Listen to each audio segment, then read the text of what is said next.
Next Chapter Podcasts.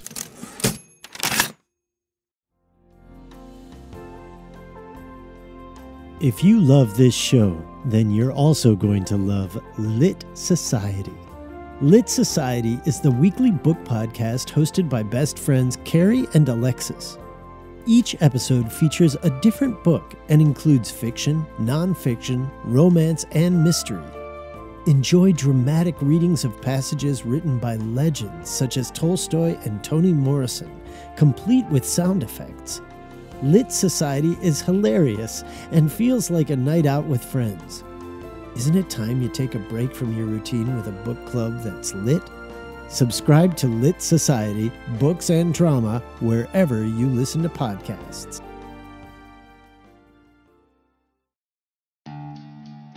Next Chapter Podcasts presents the Play On podcast series, Henry V, Episode 1, Balls.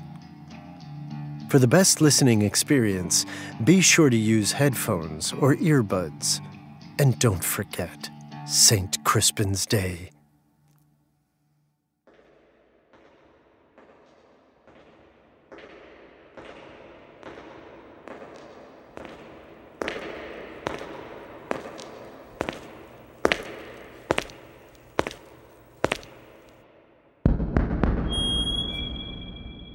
Oh, for a muse of fire that would ascend the brightest heaven of invention.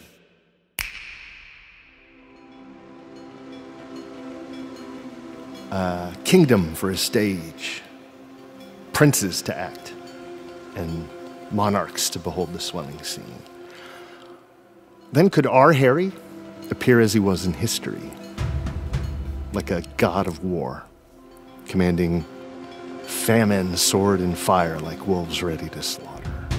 But pardon, gentles all, the flat unraised spirits that have dared on this unworthy scaffold to bring forth so great an object. Can this playhouse hold the vasty fields of France? Or may we cram upon this wooden stage the very crowns that did affright the air at Agincourt? Oh, pardon, since we so few in figure hope to represent more than 1 million, let us, though insignificant to this great account, on your imagination's work, suppose within the girdle of these walls are now contained 2 mighty monarchies, face to face, upreared in battle stances divided by a perilous narrow ocean. Complete our imperfections with your thoughts. Into 1,000 parts divide each man and give us what power you can conjure. Think, when we talk of horses, that you see them, printing their proud hoofs in the receiving earth. For 'tis your thoughts that now must crown our kings. Carry them here and there, jumping o'er times, turning the accomplishment of many years into an hourglass.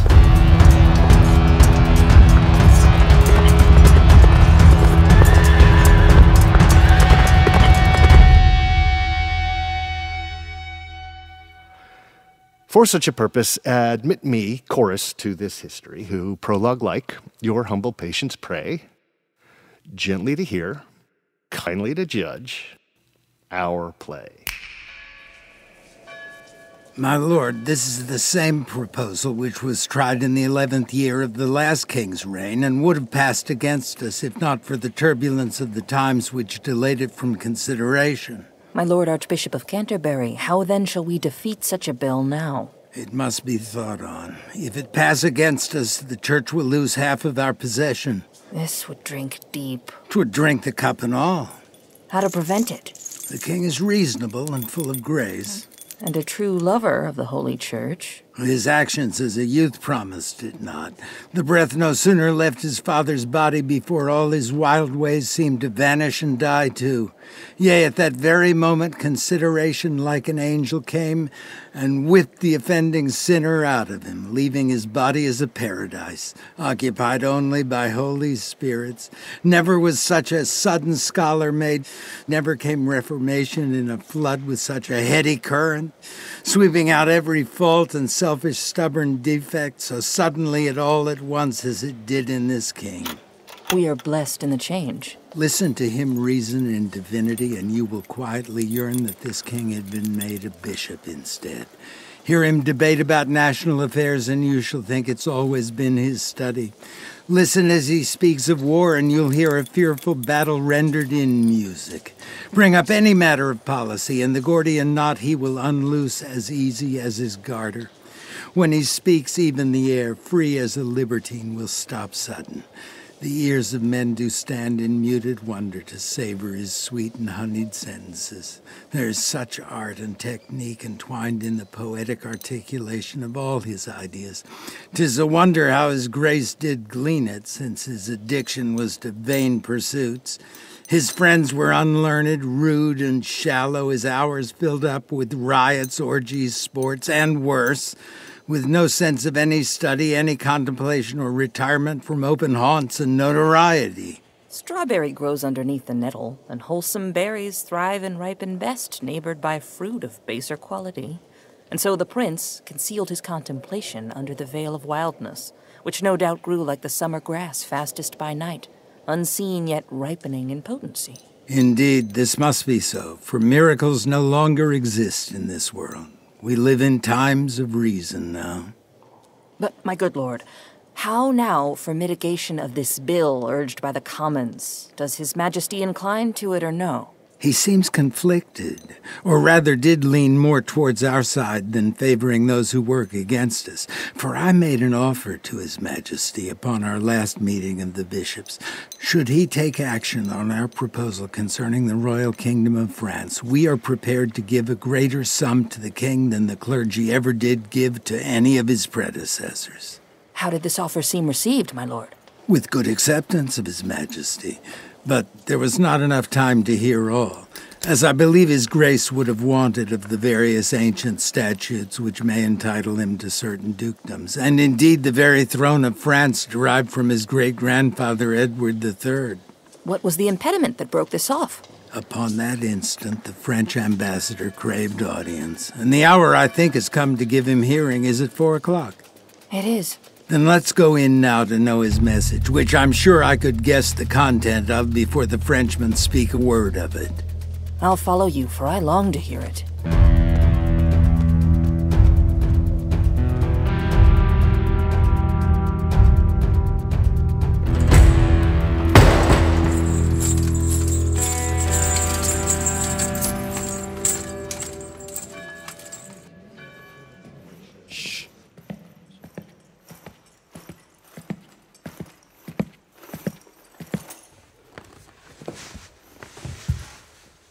Where's the Archbishop of Canterbury? Not here in presence, Your Majesty. Send for him, good Uncle Exeter. Shall we call in the ambassador, my liege? Not yet, my cousin. Before we hear him, we should be resolved of some things of weight that task our thoughts concerning us in France. God and his angels guard your sacred throne and make you long become it. Sure, we thank you. My learned lord, we pray you to proceed and justly and religiously unfold why the Salic law that they have in France either should or should not prevent our claim. And God forbid, my dear and faithful lord, you must not temper, manipulate, or exaggerate your reading, must not let your conscience paint with colors untrue.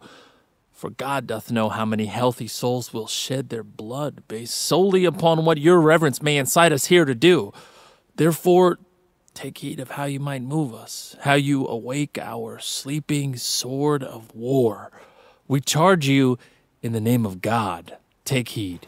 Whenever France and England disagree, much blood is shed. Should any drop of it be innocent, it will cry in woe and curse whoever uses false evidence to give edge to swords that make such waste of our brief mortality. Consider this and speak, my lord, for we will hear, note, and believe that what you speak now has conscience as clearly washed as the newly baptized. Then hear me, gracious sovereign, and you peers that owe yourselves your lives and services to this imperial throne. There is no bar to make against your highness claim to France. But this which they present from Pharamond, in terram salicam mulieris ne succidant. In Salic land, women have no successors, which Salic land the French unjustly claim to mean the realm of France, and Pharamond the founder of this law and female ban. Yet their own authors faithfully affirm that the land Salic is in Germany, between the rivers of Saale and Elbe, where Charles the Great, having subdued the Saxons, stayed behind and settled certain French, who held in disdain the German women for their loose moral tendencies. So then the French did establish this law, to wit, no female shall hold inheritance rights in Salic land, which Salic, as I said, twixt Elbe and Saale, is now today in Germany called Meissen. So it appears this Salic law was not devised for the realm of France, nor did France possess Salic until 421 years after the death of King Pharamond, who randomly thought the founder of this law died in the year of our Lord 426. And Charles the Great did not subdue the Saxons or settle the French beyond the river Saale till the year 805. Also, French historians agree that King Pepin, who deposed King Childeric, was descendant of Blithild, who was eldest daughter to King Clothaire, did claim the full title and crown of France. So did Hugh Capet, who usurped the crown of Charles, the Duke of Lorraine, sole male heir of the true line and stock of Charles the Great, so as to assert the validity of his lineage, though in pure truth 'twas corrupt and naught. He conveyed himself as the heir to Lady Lingar, daughter to Charlemagne, who was the son of Louis the Emperor, and Louis was the son of Charles the Great. One more, King Louis X, who was heir to the usurper Capet, could not in good conscience dare wear the crown of France till he was satisfied that his grandmother, Queen Isabel, was in fact descended from Lady Ermengarde, daughter to Charles, the aforesaid Duke of Lorraine, by which marriage the line of Charles the Great was reunited to the crown of France. So, it is as clear as the summer's sun. King Pepin's title and Hugh Capet's claim, King Louis's satisfaction, all appear to hold in right and title from the female. So does the King of France upon this day. Howbeit, they would claim this Salic law should bar your highness inheriting from the female, and attempt to entangle your rights rather than admit the crooked nature of their own claims to the throne, which they usurped from you and your forebears. May I with right and conscience make this claim? The sin upon my head, dread sovereign, for in the book of Numbers is it writ, when the man dies, let the inheritance descend unto the daughter. Gracious Lord, stand for your own. Unfurl your bloody flag. Look back unto your mighty ancestors. Go, my dread Lord, to your great-grandsire's tomb. His crown is yours. Invoke his warlike spirit and your great-uncle's Edward the Black Prince. Awake remembrance of these valiant dead, and with your mighty arm restage their feats. You are their heir. You sit upon their throne. Their blood and courage and glory runs in your veins, too. You, my most powerful liege, are in the very prime of your youth, and ripe to fulfill such mighty adventure. Your brother kings and monarchs of the earth do all expect that you should rouse yourself, as did the former lions of your blood. They know your grace hath cause and means and might. Your highness knows it too. No king of England had nobles richer and more loyal subjects. Their bodies wait in England, but their hearts do lie pavilion in the fields of France. Oh, let their bodies follow, my dear liege, with blood and sword and fire to win your right, in aid whereof we of the Holy Church will raise your highness such a mighty sum as never before did the clergy provide to any of your ancestors. We must not only arm to invade the French, but lay down our proportions to defend against the Scot, who will descend on us with all advantages. Your northern armies, gracious sovereign, shall be a wall sufficient to defend our inland from the pilfering borderers. We do not mean the petty thieves only, but fear a full invasion from the Scot, who hath been an unpredictable neighbor. You should recall that my great-grandfather never went with his forces into France without these Scots on his unfurnished kingdom pouring in like the tide into a breach. We have locks that can safeguard our treasures, and pretty traps to catch the petty thieves. While our armored hand doth fight abroad, our careful head can well defend the home, for governments are sectioned into parts. Some high, some lower, but together they converge into a full and natural close, like music. This is why heaven divides the state of man into diverse functions. We are all thrust into constant motion, but always toward one fixed absolute, obedience.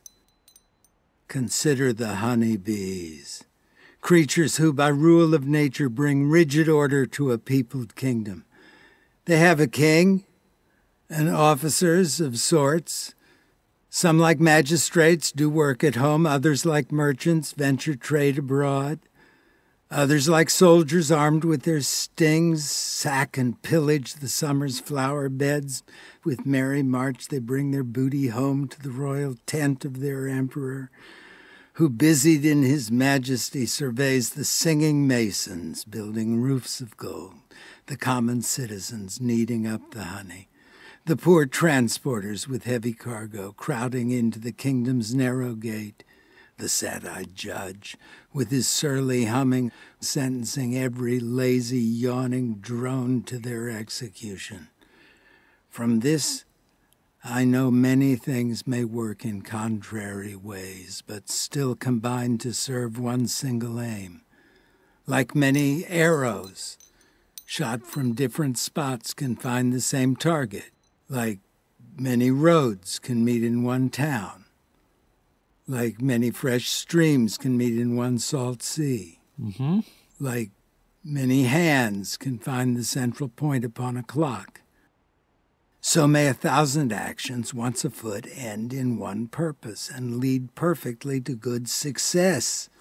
Therefore to France, my liege, divide your happy England into 4, take with you but 1/4 into France, and you shall make the continent shake. With thrice such powers left at home, if we cannot defend our own doors from the dog, then shame upon our name as a nation of might and political reasoning. Call in the messenger sent from the Dauphin. Now are we well resolved, and with God's help and yours, the noble sinews of our power, France will be ours. We'll bend it to our awe or break it all to pieces. Either we rule in large and full authority over France and all her almost kingly dukedoms, or we lay these bones in an unworthy urn, tombless, with no remembrance over them. Either our history shall with full throat speak loudly of our acts, or else our grave shall have a tongueless mouth, without honor of even temporary epitaph. Now are we well prepared to know the pleasure of our fair cousin, Dauphin? For we hear your greeting is from him, not from the king. May it please your majesty to permit us to convey the full message in our charge, or shall we describe with diplomacy the Dauphin's meaning in sending us here? We are no tyrant, but a Christian king. We do control our emotions just as we would control a wretched prisoner. Therefore, with frank and with uncurbed plainness, tell us the Dauphin's mind. Thus then, in few. Your Highness did lately present to France a claim on certain dukedoms in the name of your great predecessor, King Edward III. In answer of this claim, the prince our master says that you savor too much of your youth and bids you be advised. There's naught in France that you can win with a childish dance. You cannot revel into dukedoms there. He therefore sends you this ton of treasure, appropriate to your character, and desires you let the dukedoms that you claim hear no more of you. This the Dauphin speaks.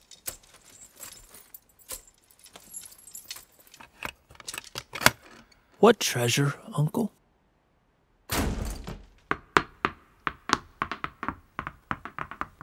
Tennis balls, my liege. We are glad the Dauphin is so pleasant with us. His present and your pains we thank you for. When we have struck our rackets to these balls, we will, in France, by God's grace, play a set shall strike his father's crown into the hazard. Tell him he hath made a match with such a wrangler that all the courts of France will be disturbed with volleys. And we understand him well, how he comes o'er us with our wilder days, not measuring what use we made of them. We never valued this poor throne of England, and therefore did give ourselves permission to be barbarous. And so, yea, I did live. Men are often merry away from home. But tell the Dauphin I will keep my state, be like a king, and raise my flag of greatness when I do rouse me in my throne of France. For that I once deferred my majesty and plotted like a man for working days. But I will rise there with so full a glory that I will dazzle all the eyes of France. Yea, strike the Dauphin blind to look on us. So tell the pleasant prince this mock of his has turned his balls to gunstones, and his soul shall stand sore charged for the wasteful vengeance that shall fly with them. For many 1,000 widows shall this his mock out of their dear husbands, mock mothers from their sons, mock castles down. And some are yet unbegotten and unborn that shall have cause to curse the Dauphin's scorn. But this lies all within the will of God, to whom I do appeal, and in whose name tell you, the Dauphin, I am coming on to avenge me as I may, and to put forth my rightful hand in this most holy cause. So get you hence in peace, and tell the Dauphin his jest will savor naught but shallow wit, when thousands weep more than did laugh at it. Convey them with safe conduct. Fare you well. This was a merry message. We hope to make the sender blush at it. Therefore, my lords, omit no happy hour that may give furtherance to our expedition, for we have now no thought in us but France, save those to God who sails ahead of us. Therefore, let our proportions for these wars be soon collected, and all things thought upon that may with reasonable swiftness add more feathers to our wings. For God before will chide this Dauphin at his father's door. Therefore let every man now task his thought, that this fair action may with strength be brought.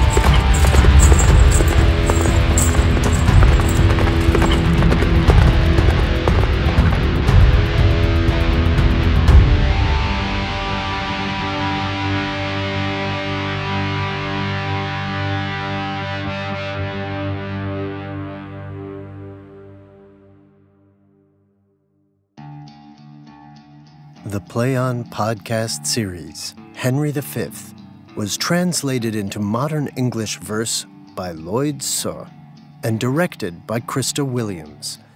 The cast is as follows: Bobby Moreno as Henry V, Brad Bellamy as Fluellen, Paco Tolson as Dauphin and others, Nikki Massoud as Catherine, Boy, and others, Steve Boyer as Pistol, COLLEEN WERTHMAN as Exeter and others, Jeff BIEHL as Constable and others, Brittany K. Allen as Gower and others, Andy Lucien as Bardolph and others, Socorro Santiago as Hostess and others, Jordan Barbour as the King of France and others, LLOYD SUH as the Chorus and Williams. Casting by the Telsey office, Karen Castle, CSA, and Ada Karamanian. Voice and text coach, Julie Faux. Episode scripts were adapted and produced by Catherine Eaton. Original music composition, sound design, and mix by Shane Reddig. Sound engineering by Sadaharu Yagi. Mix engineer and dialogue editor, Larry Walsh and Robert McNabb. Podcast mastering by Greg Cortez at New Monkey Studio. Coordinating producer, Transcend Streaming, Kira Bowie and Liana Keys. Script supervisor, Jordan Moore. Managing producer, Robert Capadona. Executive producer, Michael Goodfriend. The Senior Manager of Business Operations and Partnerships at Next Chapter Podcasts is Sally Cade Holmes. The Play On podcast series Henry V is produced by Next Chapter Podcasts and is made possible by the generous support of the Hits Foundation. Visit ncpodcasts.com for more about the Play On podcast series. Visit playonshakespeare.org for more about Play On Shakespeare. Hear more about the Play On Shakespeare podcast series by listening to bonus content at ncpodcasts.com, where you'll find interviews with the artists, producers, and engineers who brought it all to life. And don't forget, St. Crispin's Day.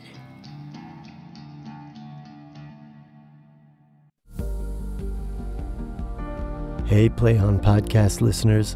I want you to be a part of the cast. Become a supporting cast member with Play On Podcasts for just $5 a month. Get in-depth interviews featuring some of the most brilliant artists working today. I talk to actors, playwrights, directors, and producers from the worlds of theater and Hollywood, pulling back the curtain on why they got into their profession, why these stories are so relevant today, and providing context on the process of making these plays in the podcast format. You'll enjoy ad-free episodes of the Play On podcast series, and maybe even a gift or two. Head over to playonpodcasts.com, click Supporting Cast, and join the club today. We so love creating this content for you, and we hope you'll support us so we can bring you inside this rejuvenated, reimagined Shakespearean world. Join the cast. Supporting cast. Go to ncpodcasts.com.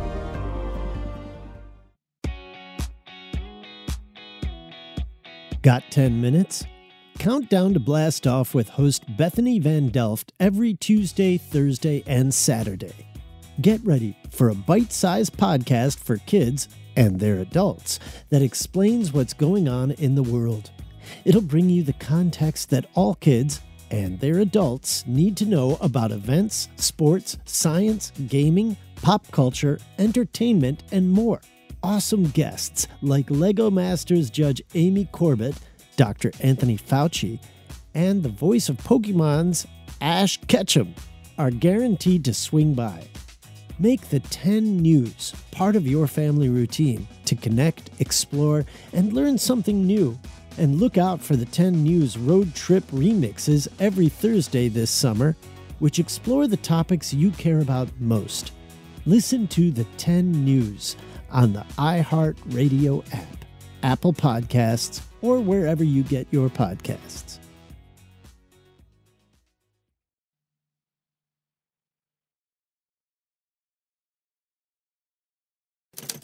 Next Chapter Podcasts.